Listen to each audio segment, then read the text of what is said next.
Han bestefar, han klager på kjøkkenet, for han har ikke kommet ut av buret, han har ikke fått mat. Den er så fin i Muni. Er så fin Muni. Hei. Vicky. En rose.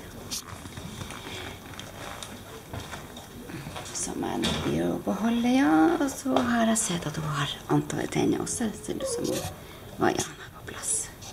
Så det blir faktisk 2 stykker her. I kennelen. Det blir ikke råd å selge Marianne.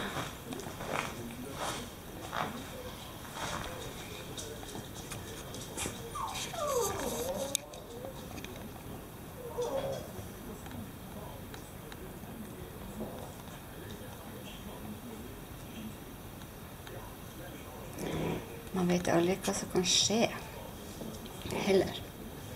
Så det er greit å gardere seg med 2 fine jenter. Og det er ingen garanti at hun får tisper på neste kull, siste kullet hennes. La oss si 1,5 år, tenker jeg.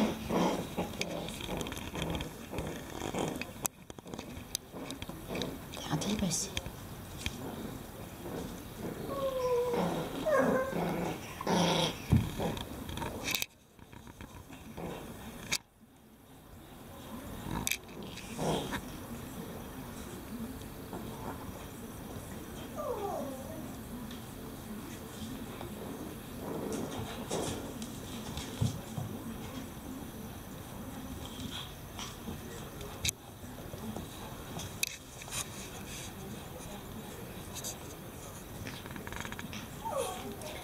Timon, det holder.